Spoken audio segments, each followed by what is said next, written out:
Selamat pagi, Bu. Perkenalkan, saya Dina Julantari, mahasiswa Poltekkes Denpasar yang bertugas pada pagi hari ini. Yang bertugas merawat Ibu mulai pukul 8 pagi sampai pukul 2 siang. Ibu bisa memanggil saya Dina. Bisa saya tahu saya berbicara dengan Ibu siapa? Rima. Ibu suka dipanggil Ibu siapa? Ibu Rima saja. Baik Ibu, maksud dan tujuan saya datang kemari adalah saya ingin berbincang-bincang dengan Ibu mengenai perasaan Ibu hari ini. Apakah Ibu bersedia? Baik Ibu, kalau Ibu bersedia, kemungkinan saya akan memerlukan waktu 10 menit.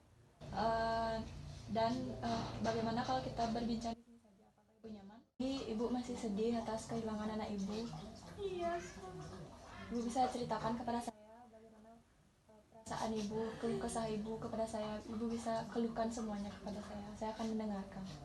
Saya masih belum menerima anak saya. Anak saya meninggal. Baru kemarin saya gendong. Sekarang dia sudah nggak ada. Saya nggak terima. Anak saya pasti masih hidup. Anak saya pasti masih hidup. Anak saya masih hidup. Ya kan sus, tolong sus bilang anak saya masih hidup. Semua orang bilang anak saya udah meninggal. Enggak sus, anak pasti masih hidup kan sus ya. Baik Ibu, saya mengerti bagaimana perasaan Ibu, apa yang telah Ibu lalui dan alami. Saya juga mengerti, sebagai seorang ibu pasti akan sedih atas kehilangan anaknya. Tapi Ibu juga harus mengetahui kenyataan bahwa semua hanya titipan dari Tuhan. Semua hanya sementara dari Tuhan. Apapun yang terjadi pasti atas kehendak Tuhan. Ibu harus bisa menerima jika Ibu kehilangan anak Ibu, karena anak juga sebuah titipan dari Tuhan. Jadi Ibu bisa menangis sepuas yang Ibu mau. Kok susnya bilang gitu? Saya pasti masih hidup. Sus jangan ngomong yang aneh-aneh sus ya. Saya masih hidup sus. Ibu tenangkan diri Ibu. Ibu harus menenangkan diri atas apapun yang terjadi. Ibu harus sabar dan ikhlas menerima apapun ini, karena ini sudah kehendak Tuhan, Bu. Saya pasti masih. Ibu tenang, Bu. Ibu tidak boleh menyakiti diri Ibu sendiri. Ibu harus menenangkan pikiran Ibu, harus menenangkan diri Ibu agar tidak mempengaruhi untuk mencelakai fisik Ibu juga.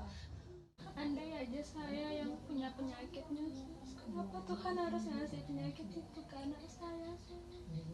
Coba aja kalau saya yang punya penyakit, saya nggak apa sus mati duluan.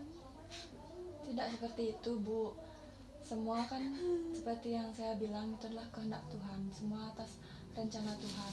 Pasti itu juga yang terbaik untuk kita semua. Walaupun Ibu merasa bersalah atau ingin menukar dengan anak Ibu, tapi itu juga tidak akan membantu mengubah keadaan yang sudah terjadi. Sekarang yang Ibu bisa lakukan adalah hanya ikhlas dan sabar dan tabah menerima semuanya. Saya takut sus, saya merasa bersalah.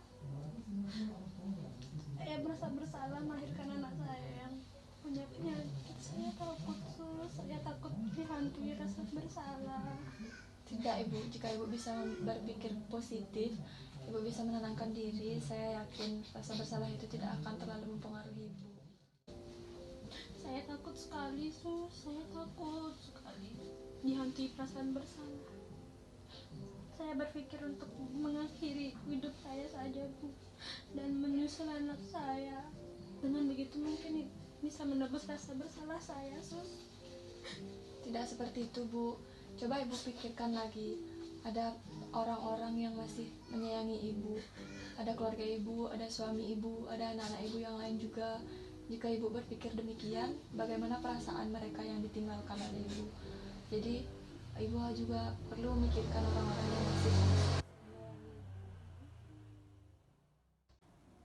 Terus benar, saya harus mengikhlaskan kepergian anak saya dan mulai memikirkan suami dan anak-anak saya yang lain. Saya tidak boleh seperti ini terus, kasihan mereka. baik. Itu benar Bu, bagus ibu sudah dapat berpikir demikian. Dan apabila nanti jika ibu teringat akan anak ibu lagi, ibu bisa mendoakan saja atau mengunjungi makam anak ibu dan doakan agar anak ibu bisa tenang dan bahagia di sana. Yesus, terima kasih Yesus. Baik ibu, bagus sekali ibu sudah dapat menenangkan diri dan merilekskan diri ibu dan menenangkan pikiran ibu. Jadi untuk kedepannya saya harap ibu dapat mengontrol emosi ibu lebih baik lagi. Baik bapak,